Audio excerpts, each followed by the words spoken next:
பிஸ்மில்லாஹிர் ரஹ்மானிர் ரஹீம். புகழ் அனைத்தும் அல்லாஹ் ஒருவனுக்கே உரித்தாகட்டுமாக.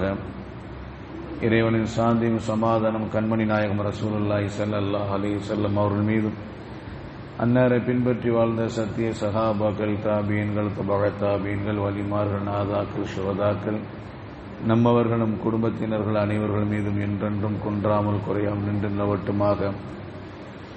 قال الله سبحانه وتعالى في القرآن العظيم: أعوذ بالله من الشيطان الرجيم بسم الله الرحمن الرحيم.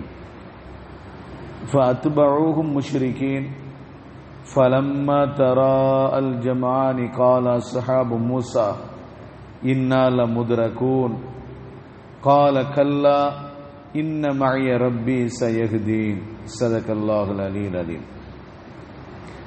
பின்னர் இவர்களை, அதாவது இஸ்ரவேலர்களை, அவர்கள் கிழக்கு வெளுக்கும் நேரத்தில் பின்தொடர்ந்தனர்.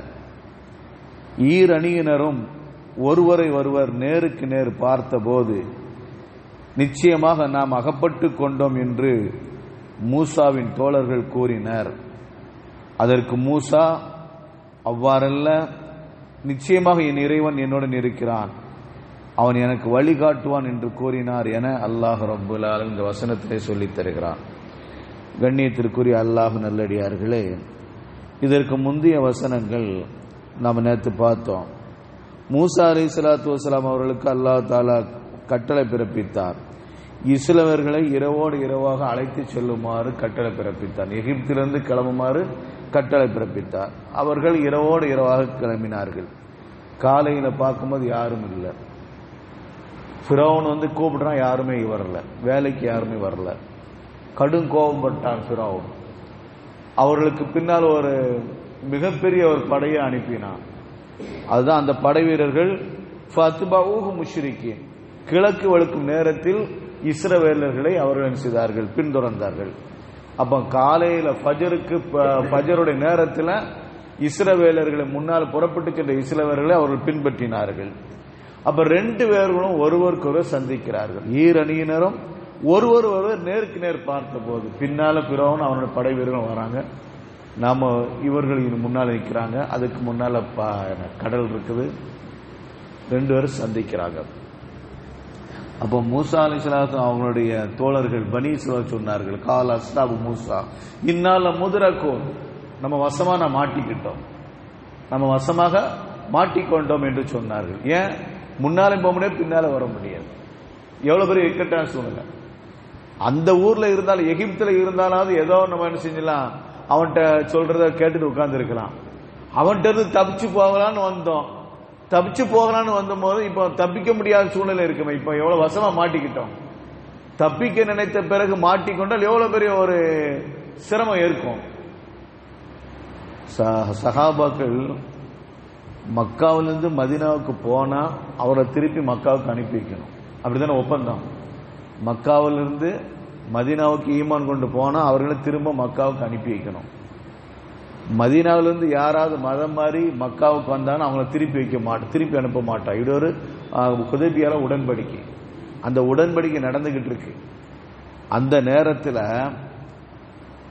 அபூ ஜந்தல் ரலியல்லாஹு தஆலா அன்ஹு அவர்கள் இன்னும் கையெழுத்தாகல. அபூ ஜந்தல் நேரத்தில் அவங்க மக்காவிலிருந்து புறப்பட்டு சங்கிலியால் பிணைக்கப்பட்ட நிலையில மக்காவிலிருந்து புறப்பட்டு ஹுதைபியா இடத்துக்கு வந்துட்டாங்க. அப்ப ரசூல்லா கேட்கிறாங்க, அவங்க இன்னும் ஒப்பந்தம் தான் நடந்துகிட்டு இருக்குது, இன்னும் ஒப்பந்தம் கையெழுத்தாகல, அவர் எங்களோட அனுப்பி வைங்க அப்படின்னாங்க. அவர் எங்களோட அனுப்பி வைங்க அப்படின்னா, அதெல்லாம் முடியாது, அது ஒரு காலம் முடியாது, ஒப்பந்தம் நிறைவேறிடுச்சு, கையெழுத்தாகலையே. ரசூல் எவ்வளவு சொல்றாங்க, கையெழுத்து ஆகலையே. அப்போ அந்த சஹாபி சொல்றாங்க, யார் ரசூல் என்னை எப்படியாவது கூப்பிட்டு போயிருங்க, என்னை எப்படியாவது இந்த இடத்த விட்டு கூப்பிட்டு போயிருங்க. ஏற்கனவே என்னை கடுமையான முறையில் சித்திரவதை பண்றாங்க. எங்க தகப்பனார் தான் கடுமையான சித்திரவதை பண்றாரு. இப்ப நான் அங்கிருந்து தப்பிக்க நினைச்சு இங்க வந்த பிறகு தப்பிக்க முடியாம மறுபடியும் அங்க போயிட்டோம்னு வச்சுக்கலாம். இதுக்குன்னு என்னை கடுமையான முறையில் சித்திரவதை பண்ணுவாங்க. யார் ரசூல் என்னை எப்படியாவது கூட்டு போயிருக்கேன். ரசூல்லாம் எவ்வளவு கெஞ்சுறாங்க, அவங்க ஒரு சஹாபி தானே அனுப்பிச்சு வச்சிருக்கேன், அந்த ஒரு தோழர் தானே எங்களோட அனுப்பி வச்சிருக்கலாம். முடியாது என்று இழுத்து கொண்டு போனாங்க. முடியாதுன்னு சொல்லி இழுத்துட்டு போனாங்க. அந்த சஹாபி திரும்பி பார்த்துட்டு போறாங்க. யார ஸல்லல்லாஹு அலைஹி வஸல்லம் அவங்களையும் அந்த தோழர்களையும் திரும்பி பார்த்து எல்லாம் நமக்கு விடிவு காலம் ஏற்படாதா? ஒவ்வொரு நாளும் ஒவ்வொரு நேரமும் ஒவ்வொரு பொழுதும் சித்திரவதையில நம்ம ஆளாக்கப்பட்டு கொண்டு இருக்கிறோம். இப்ப அவங்கள்ட்ட இருந்து தப்பிக்க நினைச்சு வந்த பிறகும் நம்ம அவர்களை பத்தி ரொம்ப வெளிப்படுத்தி விட்டோம், இவங்க ரொம்ப கொடுமைக்காரன் வெளிப்படுத்தி விட்டோம். இப்ப மறுபடியும் அவர்கிட்ட நம்ம போறோம் சொன்னா நம்ம எந்த அளவுக்கு சித்திரவதை கொடுப்பாங்க. யார சூழல்லாம் என்னை காப்பாத்துங்கன்னு சொல்லிட்டு அவங்க பார்த்துட்டே போறது, திரும்பி பார்த்துட்டு போனது எல்லா சகாபாக்களோட உள்ளத்தையும் பிழிந்தது. ஏன்னா சும்மா விட மாட்டான்ல, தப்பிக்க நினைச்சிட்டு வந்துட்டியா அப்படின்ட்டு. அதைத்தான் இங்க நடக்குது. அங்க இருக்கும் போதா, எகிப்துல இருக்கும் போதா இஸ்ரவேல கொஞ்சம் கொஞ்சம் சித்திரவதை பண்ணப்பட்டு கொண்டிருந்தாங்க.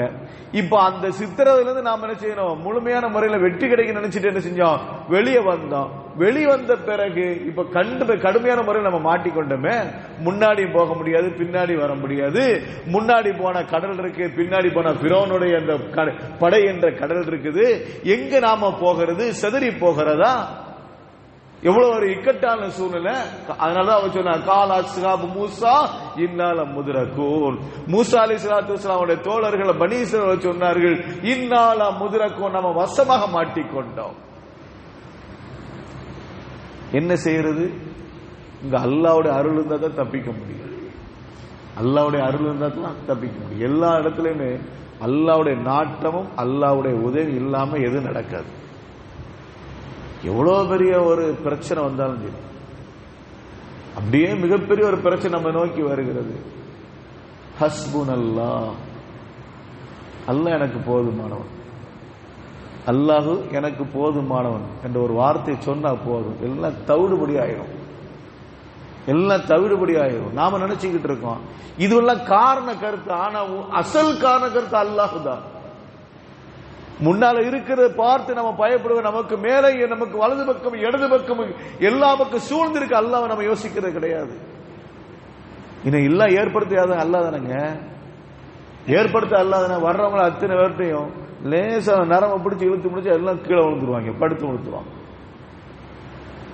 அப்ப நமக்கு முன்னால மிகப்பெரிய ஒரு பிரச்சனை வர்ற மாதிரி தெரியும். அந்த பிரச்சனையை அல்லாஹ்வோட ஒப்படைத்து விட்டால் அது ஒன்றுமில்லாமல் போய்விடும். நம்ம அடிக்கடி சொல்லியிருக்கோமா இல்லைங்களா? உஹது யுத்தம் நடந்து முடிஞ்ச உடனே இஸ்லாமியர்களுக்கு மிகப்பெரிய ஒரு பாதிப்பு ஏற்பட்டுச்சு. அது இறை மறுப்பாளருக்கும் வெற்றியும் சொல்ல முடியாது, இஸ்லாமியர்களுக்கு வெற்றியும் சொல்ல முடியாது. ஒரு பகுதி அவர்களுக்கு வெற்றி, இன்னொரு பகுதி இஸ்லாமியர்களுக்கு வெற்றி. கடுமையான முறையில் பாதிப்பு. அப்படியே உடம்பெல்லாம் வெட்டுக்காயங்கள் நிறைய இருக்கு. சகாபாக்களுக்கு வெட்டுக்காயங்கள் நிறைய இருக்குது. அதிகமான சகாபாக்கள் பாதிக்கப்பட்டிருக்காங்க. ஒரு வழியா முடிஞ்சதுன்னு சொல்லிட்டு சகாபாக்கள் வந்துகிட்டு இருக்கிறாங்க. அங்க படம் நடத்தி போனாரா இல்லைங்களா? நீங்க மக்காவை நோக்கி அந்த இறை மறுப்பாளர் படம் நடத்தி போனாங்கல்ல, அதுல அந்த பட தளபதி சொல்றாங்க, அபூ சுஃபியான் ரலியல்லாஹு தஆலா அன்ஹு, அவங்க தான் சொல்றாங்க. அந்த நேரத்தில் அவங்க இஸ்லாத்துக்கு வரல. அவங்க சொல்றாங்க, நாம சரியான முறையில் தாக்கல போல் தெரியுது. இந்த படை அப்படியே ஒரு திருப்பி ஒரு தாக்கிட்டு ஒரு காட்டு காட்டிட்டு வரலாமா அப்படின்னாங்க. அவங்கள ஒரு வழி பண்ணிட்டு வந்துடலாமே, நம்ம அப்படியே விட்டுட்டு வந்த மிகப்பெரிய தப்பா போச்ச. அப்படி வந்த படையை திருப்புவோம். 3000 பேர் இருக்கிறாங்க, இங்க 1000 பேர் இருக்கிறாங்க. இந்த படையை அப்படியே ஒரு திருப்புவோம், ஒரு காட்டு காட்டிட்டு வருவோம் அந்த சஹாபிகளை அப்படின்னு ஒரு யோசனை வருது. அப்ப அவருடைய அந்த படையும் திருப்புறாங்க. திருப்புன உடனே அந்த அந்த அந்த பக்கமா ஒரு பயணிகள் போறாங்க. அவங்கள்ட்ட சொல்லி அனுப்புறாங்க, நீங்க மதீனாவுக்கு போனீங்கன்னா முகமதை பாருங்க, ஸல்லல்லாஹு அலைஹி வஸல்லம் அவங்கள பாருங்க, உஹது என்ற இடத்துல பாருங்க, நாங்க மிகப்பெரிய ஒரு படையோட திரும்பி வந்துகிட்டு இருக்கேன்னு சொல்லுங்க. நாங்க மிகப்பெரிய ஒரு படையோட திரும்பி வந்துகிட்டு இருக்கேன்னு ஒரு செய்தி அவங்கள்ட்ட சொல்லி அனுப்புங்க அப்படின்னாங்க.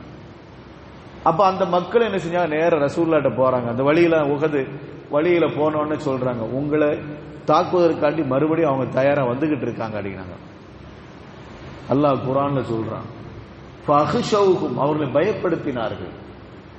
அந்த மக்களை பயப்படுத்த இஸ்லாம் சஹாபிகளை பயம் உண்டாக்கினார்கள். அப்ப ரசூலுல்லாஹ் சொன்னாங்க, இந்த உஹதுல கலந்து முதல் முத்தத்தில் கலந்து கொண்டவர்களை தவிர வேற யாரும் கலந்து கொள்ளக்கூடாது. இதுக்கு முன்னாடி நம்ம சண்டோட்டமா இல்லை, யாரும் சண்டோட்டமோ அவங்க தான் கலந்துக்கணும். இதை தாண்டி வேற யாரும் கலந்து கொள்ளக்கூடாது அப்படின்னாங்க. சஹாபாக்கள் நிறைய காயம் இருக்குது. ஒரு சஹாபி அண்ணனால் நடக்க முடியல, தம்பி தோல்ல தூக்கிக்கிட்டு அவங்கள வாராங்க. ஆனா அந்த தம்பிக்கு என்ன செய்யுது, உடம்புல காயம் இருக்குது, ரத்தம் வடிஞ்சுக்கிட்டு இருக்குது. சஹாபிகள் நிறைய சஹாபாக்களுக்கு ரத்தம் வடிஞ்சுக்கிட்டு இருக்குது. ஆனா ரசூலுல்லாஹ்வுடைய உத்தரவு, அந்த முதல் யுத்தத்தில் யாரு கலந்து அவங்க தான் கலந்துக்கணும். கொஞ்ச நேரத்துக்கு முன்னாடி யார் யுத்தத்தில் கலந்து கொண்டாரோ அவர் தான் கலந்து கொள்ள, வேற யாரும் கலந்து கொள்ளக்கூடாது. ஒரு உத்தரவு போட்டாங்க. அப்ப சஹாபாக்கள் மருந்து கூட போடல, அந்த ரத்தத்தை அப்படியே தொடச்சுக்கிட்டு அவங்க வராங்க. வடிகிற ரத்தத்தை அப்படியே தொடச்சுக்கிட்டு அப்படியே போறாங்க.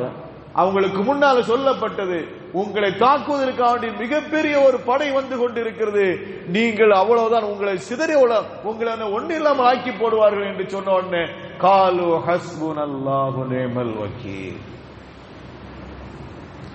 சொன்ன வார்த்தை, எங்களுக்கு அல்லாஹ் போதுமானவன், பொறுப்பாளர் அல்லாஹ் சிறந்தவன், எங்களுக்கு அல்லாஹ் சிறந்தவன் என்று சொன்னார்கள். அப்ப எப்பேரும் முறையில் அசைக்க முடியாத நம்பிக்கை. ஏற்கனவே காயம்பட்டிருக்கிற தோழர்களுக்கு மீண்டும் ஒரு காயத்தை ஏற்படுத்த வேண்டும், மிகப்பெரிய ஒரு பாதிப்பை ஏற்படுத்த வேண்டும் என்பதற்காக வேண்டி அவர்கள் படை திரட்டி வருகிற பொழுது சஹாபாக்கள் சொன்ன வார்த்தை, வரட்டுங்க, அல்லாஹ் இருக்கிறான், எங்களுக்கு அல்லாஹ் போதுமானவன், அல்லாஹ் எங்களுக்கு போதுமான, அல்லாஹ் இருக்கிறான் என்று சொன்னார்கள். அதுக்கடுத்து இந்த வார்த்தையினுடைய பிரதிபலன் பல கிலோமீட்டருக்கு அப்பால் திரும்பி வரும் சொல்லிட்டாங்களா இல்லைங்களா? அவர்களே முடிவெடுத்தார்கள், வேண்டாம், நம்ம இதோட முடிச்சுக்கிடுவோம், மீண்டும் நமக்கு மிகப்பெரிய ஒரு பாதிப்பு ஏற்பட்டா நமக்கு என்ன ஆகிறது, ஆனா நம்ம விலகி செல்வோம் சொல்லி அவர்கள் விலகி போனார்கள். அப்ப நமக்கு நோக்கம் என்ன தெரியுமா, நமக்கு முன்னால மிகப்பெரிய சோதனை வர்ற மாதிரி இருக்கும், அந்த சோதனை கண்டு நாம் என்ன செய்யக்கூடாது, தோண்டு போய்விடக்கூடாது. அல்லாஹ் இருக்கிறான், அல்லாஹ்வுடைய வார்த்தைக்கு முன்னால, அல்லாஹ்வுடைய சக்திக்கு முன்னால இந்த சோதனை ஒரு சோதனை இல்ல. யா அல்லாஹ், இந்த சோதனை நீயே பார்த்துக்க, நான் என்ன தப்பு செஞ்சாலும் மன்னிச்சு, நான் என்ன தவறு செஞ்சாலும் மன்னிச்சிரு, ஆனா இது என்னால் தாங்க முடியாது, நீ உன்னை தடுத்து நிறுத்துற அப்படின்னா அல்லாஹ் ரப்பல் அந்த சோதனை தவிடுபடி ஆக்கிடுவான். மிகப்பெரிய ஒரு நெருப்பு கொண்டதை தூக்கி வீசப்பட்ட இதுக்கு பின்னால அந்த நபிமார்கள் வரலாறுல வரும். ஏறத்தாழ அந்த சூரத்து ஷூரால நிறைய நபிமார்கள் வரலாறு அல்லாஹ்ல பேசுவான். இப்ப மூசா அலைஹிஸ்ஸலாம் வரலாறு பேசுறோம், அடுத்தடுத்து வரலாறுல பேசுவான். மிகப்பெரிய ஒரு நெருப்பு குண்டத்தை மூட்டிய அந்த நம்புறது அதுக்குள்ள தூக்கி போட போது ஹஜ்ரத் இப்ராஹிம் அலைஹிஸ்ஸலாத்து வஸலாம் சொன்ன வார்த்தை, அல்லாஹ் இருக்கிறான், அல்லாஹ் போதும், எனக்கு அல்லாஹ் போதுமானவன். நெருப்பு கொண்ட ஒண்ணுமே செய்யல அவர்களை. அப்போ அல்லாஹ் மேல நம்ம பொறுப்பை ஒப்படைத்து விட வேண்டும். இங்கே அல்லாஹ் ரப்புல், இங்கே பனி இஸ்ரவேலர்கள் சொன்னார்கள், முன்னால் நம்ம ஓட முடியாது, பின்னால் நம்ம ஓட முடியாது, இடது பக்கம் வலது பக்கம் சிதறி ஓடத்தான் செய்ய வேண்டியிருக்கும். இப்ப நம்ம அநியாயமா மாட்டிக்கொண்டோமே என்று சொன்ன நேரத்தில் கால மூசா அலைஹிஸ்ஸலாம் சொன்னார்கள், கல்லா, விஷயம் அவ்வாறு அல்ல, நீங்க நினைக்கிற மாதிரி அல்ல, இன்னமாய் ரப்பி சயஹ்தீன், என் ரப்பு என்னோட இருக்கிறான், அவன் வழிகாட்டுவான், என் ரப்பு என்னோட இருக்கிறான், அவன் வழிகாட்டுவான். ஆழமாக பதிய வைத்தார்கள் இறை நம்பிக்கை ஆழமாக பதிய வைத்தார்கள். அதுதான் ஒரு நபிமார்களுடைய வேலை, அதுதான் நல்லவருடைய வேலை. திக்கு முக்காடி கொண்டிருக்கிற நேரத்தில் அந்த மக்கள் சொல்லுகிற பொழுது, அவர் தங்களுடைய வைத்தறிச்சலை கொட்டுகின்ற பொழுது, ஆமா அப்படித்தான் சொல்லி என்ன செய்ய சொல்லக்கூடாது, அவர்களுக்கு நல்ல வார்த்தை சொல்லணும். கவலைப்படாதீங்க, அல்லாஹ் இருக்காங்க, இதெல்லாம் பெரிய விஷயமா, அல்லாஹ்ட்ட ஒப்படைச்சிருங்க அப்படின்னு நல்ல விஷயம். என்ன செய்யறது, நம்ம அப்படி பண்ணிட்டோம், என்ன செய்யறது, நீங்க போய் அப்படி செஞ்சிட்டீங்க, நீங்க போய் அப்படி போயிட்டீங்க, அந்த வார்த்தையெல்லாம் சொல்லக்கூடாது. அல்லாஹ் நம்மோட இருக்கிறான். நீங்க இந்த வியாபாரத்தை ஆரம்பிச்ச தப்பு, என்ன செய்யறது, நீங்க ஆரம்பிச்சிட்டீங்க, அதனால உங்களுக்கு நஷ்டம் வந்துருச்சு, அப்படி இந்த அபகசுகமான வார்த்தை பேசவே கூடாது. அவங்களுக்கு நல்ல வார்த்தை சொல்ல வேண்டும். அல்லாஹ் நம்மோட இருக்கான், அல்லாஹ் பார்த்து கொண்டு இருக்கிறான், நம்ம என்ன தவறு செஞ்சாலும் அல்லாஹ் தஆலா மன்னிப்பான், இதுல இருந்து அல்லாஹ் தஆலா ஒரு விடிகாலத்தை ஏற்படுத்துவான், இந்த நஷ்டத்திலிருந்து அல்லாஹ் தஆலா நமக்கு நல்ல லாபத்தை தருவான், இந்த நோயிலிருந்து அல்லாஹ் தஆலா நமக்கு சுகத்தை தருவான். ஏதோ நல்ல ஒரு வார்த்தை அவர்களுக்கு சொல்ல வேண்டும். அதான் மூசா அலைஹிஸ்ஸலாம் சொன்னார்கள், உள்ள அந்த மக்களுக்கு இறை நம்பிக்கை ஏற்படுத்த, நீங்க கவலைப்படாதீங்க, அல்லாஹ் நம்மோட இருக்கிறான், அல்லாஹ் என்னோட இருக்கான், என் ரப்பு எனக்கு வழியை காட்டுவான், நீங்க கவலைப்படாதீங்க என்று தக்குவாவை, இறை எச்சத்தை, இறை நம்பிக்கை அந்த மக்களுக்கு ஊட்டினார்கள். இந்த ஆயத்து நமக்கு சொல்லி தருகிற பாடம் என்ன, கஷ்டப்படுகிற பொழுது, சிரமப்படுகிற ஒருவரை பார்த்தா அவங்களுக்கு நாம என்ன செய்யணும், இறை நம்பிக்கை ஊட்டுகின்ற அளவுக்கு இந்த வார்த்தையை சொல்ல வேண்டும். இறை மேல உண்டான ஒரு தவக்கலை நம்பிக்கை அவர்களுக்கு அதிகப்படுத்த வேண்டும் என்பதுதான் இந்த வார்த்தையை நமக்கு சொல்லித் தருகின்ற மேலான பாடம். அல்லாஹ் ரப்புல் ஆலமீன் அனைவருக்கும் கிருபை செய்வானாக. வாஹிரு தஅவானா அல்ஹம்துலில்லாஹி ரப்பில் ஆலமீன். சுப்ஹானல்லாஹி வ பிஹம்திஹி சுப்ஹானக்கல்லாஹும்ம வ பிஹம்திக அஷ்ஹது அல்லா இலாஹா இல்லா அன்த அஸ்தக்ஃபிருக வ அத்தூபு இலைக. சுப்ஹான ரப்பிக ரப்பில் இஸ்ஸத்தி அம்மா யசிஃபூன் வ ஸலாமுன் அலல் முர்ஸலீன் வல்ஹம்துலில்லாஹி ரப்பில் ஆலமீன். ஸல்லல்லாஹு அலா முஹம்மதின் ஸல்லல்லாஹு அலைஹி வஸல்லம். ஸல்லல்லாஹு அலா முஹம்மதின் ஸல்லல்லாஹு அலைஹி வஸல்லம். ஸல்லல்லாஹு அலா முஹம்மதின் யா ரப்பி ஸல்லி அலைஹி வஸல்லிம். அஸ்ஸலாமு அலைக்கும் வரஹ்மத்துல்லாஹி தஆலா வபரகாத்துஹு.